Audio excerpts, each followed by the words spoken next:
I want to get this quick, keep this as quick as possible. Can't do this on lives.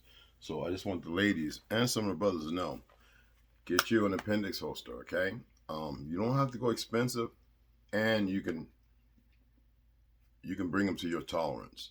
But there are some really good ones, We the People, a number of other ones, and some better known companies. So this is what I use for my Glock 49X. All right, one mag. I actually have an extra 2 mags that I can carry on a double dual for the Glock 43X, and I figure a few other magazines that I can carry on my duty belt, which I'll show you here in a minute. Okay, so what, you know how to get red. So, and I've got a few more, but I like to run this one. Okay, if you got a big gut, you don't have to get this one. Timonius and those guys, and Ganja, maybe Tomahawk too. They have that belt. I forget what it's called. I was looking at it yesterday. I didn't order one. Okay, I had to send $666. Isn't that a weird number coming to me? Back to the lady who had sent it to me by accident. Another thing, Veteran Zone. OMEC has one of these. All right, OMEC has one of these. It's what we call a leg holster. You can get single. A lot of people, especially in the military, they run a single holster. I like the double in case one breaks, another one's there. Extra mag. I actually have a few more mags for this. My Echelon. I can carry the Echelon, my Glock 22, my Glock 20, my Glock whatever. I can carry my SAR.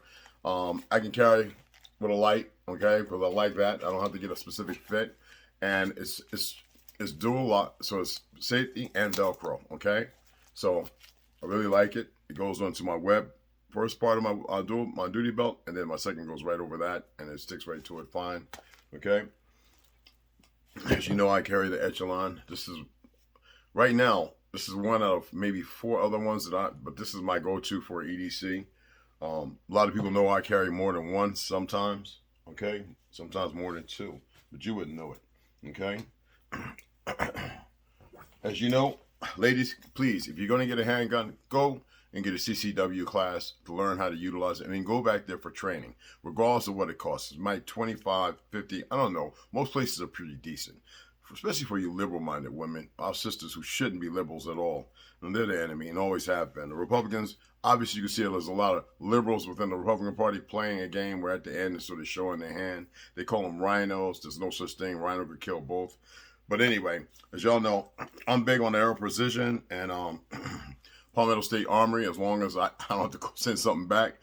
Even on buildups, everybody can have great.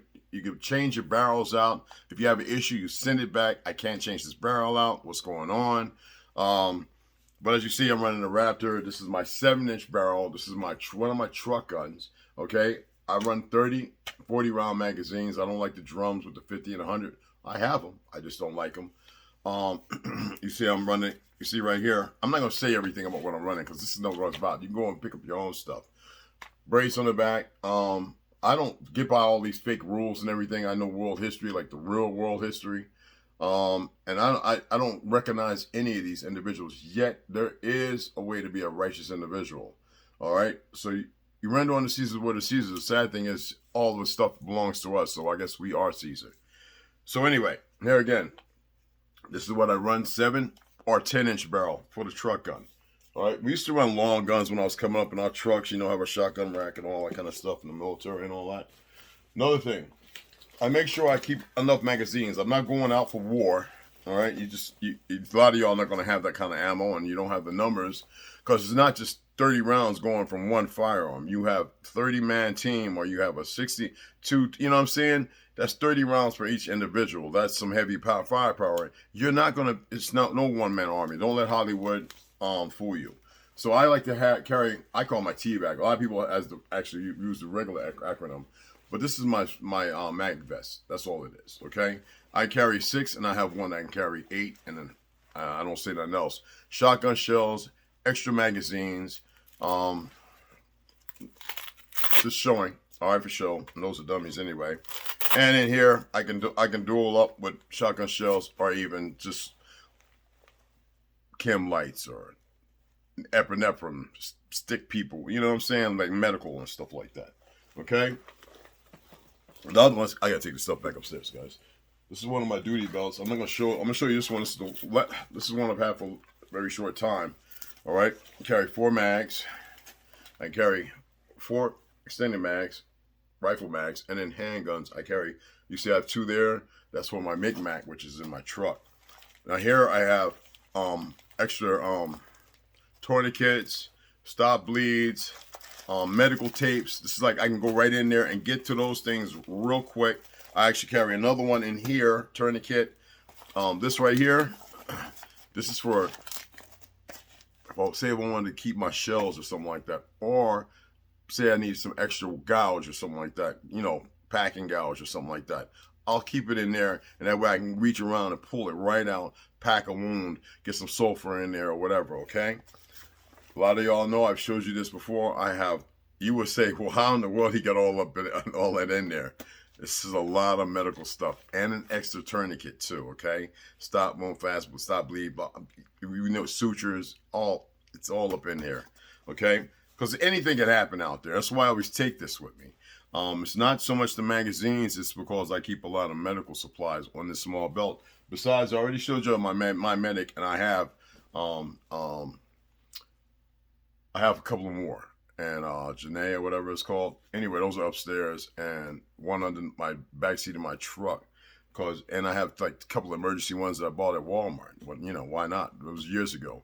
And I always rotate out the Band-Aids. I still keep the Band-Aids regardless of what's going on, because sometimes well, the butterfly ones I keep a lot of. You know, they come staggered, and they look like a little, you know what I'm saying? And those work really good, and I keep super glue. Matter of fact, I actually, you know what? It's on the table over there. I keep super glue because if a wound is really big and there's not a main artery hit, so that means it's not going to pump in. So I'm going to glue that. Yeah, until we can get that person to the right place where they can go in there and fix whatever need to be fixed. I'm not going to say glue on an arm or a leg. I don't want to be grotesque. But the thing is, these things are very important. I have a couple of tourniquets in here as well. Tourniquets right now are a very important thing for those who pay attention to what's going on with these sickening wars and everything. Okay? So I just wanted to give you a little brief. I don't want to give you the whole, you know, big run around and all that. Another thing I keep, because you can look on YouTube, learn how to use a stethoscope and a blood pressure gauge, okay? So, you know, middle school, and I keep my stethoscope with different head changes, depending, babies especially, but I pretty much use my hands and my ears for that, and an old-fashioned type blood pressure gauge. So this stuff is important. I keep sutures and stuff in here as well, alcohol wipes to keep it clean. Now, I'm not going to say always clean everything, because sometimes some of our germs we wipe away we need. Yet when it comes to the medical thing, that's one of the stigmas that goes with it, that, hey, you know what I mean? So I keep the alcohol wipes, all right? So I just wanted to share that with you guys. I hope that was something that might be worthy. Now, you got EMTs, you got XPJs, and, you know, guys who really run through it. I keep my first aid up to date, and I keep the things that I know.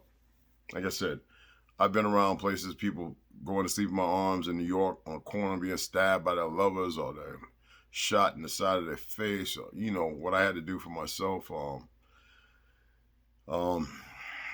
Stab wounds. I've been stabbed 6 or several times. I forget. This is not an ego thing. It's just the reality of the world you live in, which is cruel. And most of the times, only one time the stab was meant for me, and it was kind of low. It was a low, you know what I'm saying? So you got to know how to be able to deal with these things, you know what I'm saying? And I was never one big on medicine until the anxiety attacks got really bad, and I would always go I would drive or walk, yes, and to the emergency rooms, and come find out, it's always, you know what it is? It's all this poison and everything else. They know what they're doing. And besides, I've taken pain for so long. Doesn't mean that you're gonna stop. It doesn't mean that you have to take pain. It just, you learn another way. A lot of us vets, man, they know exactly what they were doing. They wanted to break people down. I dealt with ordnance and stuff like that. So, and then I was a powerlifter. Just being a powerlifter don't mean that you can't hurt yourself. Many do all the time. And I put the weights down, the powerlifting down, as far as, you know, like competing against guys, you know, we were really going heavy, a little too much. But, you know, when you get injured, you know, with hernia bars and bombs falling on your leg and all you know, like, it's not like getting blown up, the concussion, but, and that's pretty jacked. But, when things, excessive 1,000 pounds falls on you, and or you get hit by a vehicle or whatever it is, right? You kind of, when you're young, you jump up and you kind of roll with it, right? You just keep moving. And in the hospital, they got this, and they don't see nothing broken, missing, or torn. I'm gonna give you Motrin, the dumbest. Supposed to be the best medical, the dumbest individual. That's why most people walk around with dog tags. I never did like walking around because I was telling my father would say, "You ain't no dog," and that's what it alludes to. Dog tag doesn't mean just because it's how many dogs are running with a dog tags around their neck? 2 of them. No, this is the implication of what you are, to be subservient. I didn't give away my rights nor my constitution when I joined the military. That shows you how delusional these people are. I didn't give mine away at all. I took a different oath, just exact for the republic, not for no democracy or any of this BS that they've created, the enemy. And I knew things, you know what I'm saying? So they figured they had to get me out of there. However, they had to figure out a way to get me out, because I started sharing stuff with people. When you came in, you made a mistake. Then I hang with people at parties, and I was like, the first class, you a chief? You ain't supposed to be doing that. And then on that note, you see what I'm saying? It's just like the industry is ran by the same comedians.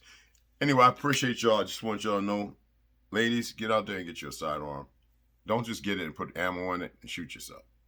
Young men, young women, they want you to die in wars. You have the right to own up and to protect yourself. Most of the stuff you see going on in this world today, the majority of it is in places where no one can carry a firearm. All the other thing is hyped up, junked up lies. All right? Lies. You can pull up the stuff for yourself. You can see it for yourself, okay? You're going to stay playing their game? Then you stay playing their game. We're in a different department over here. We don't care about what they're doing. It means nothing till we give it no energy. We don't give a damn how they feel, and they're all emotional unstableness, all shot up TRT and everything else. It don't mean nothing to us. All right? So I wanted to share that with you. Oh, also, if you're gonna get I'm one of those guys, Swiss Army knives. I'm a Boy Scout, but I actually I like this one. This is the Defender Extreme. As long as I can go ahead and cut a seatbelt to stay sharp. All right. I got a light on the end here, so let me see. I got batteries. I got to change it out. So it gets sand in it too.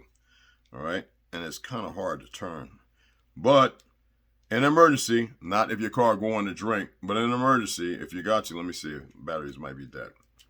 All right, I could edit this out, but I'm just gonna do it because I don't want to be on here for too long. Okay, we got about an hour's of time, so I think I gotta change the battery out.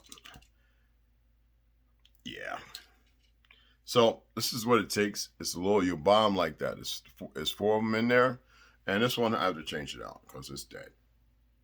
Well, I don't mean to say it like all nasty, but it's dead. So it has a little flashlight on it, which is convenient. I've used it inside my truck when I don't want to have a big signature mark. You know what I mean? Like people see that, oh, there's somebody in the car with a light. With this one, nobody would know it. They can't see it. So if I'm looking on the floor, if I drop some, I hit the little on my knife, and there I am. So again, if I have to cut away, and I carry this with me when I'm out there, because say if a car flips by accident, whatever it is that causes it, right?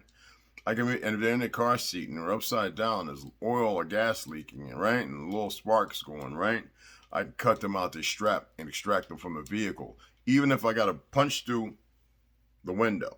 Remember, it's the top over here, a little over the center to the left, or right there in the middle and the bottom. You put it there and you can hit it. You can sit there. Most people, I can just press, and that will break the window. So that way you can go ahead and a couple of scratches shouldn't do nobody no harm if you're saving a life, a physical life. Okay, so yeah. And then the other thing I like is because you get out there, my saw actually works very good. I've cut down. Don't be cutting down no live trees, but I've cut down some live little stems to make some to dry out and make twine and stuff like that. So this is actually a really good one, and it's that simple.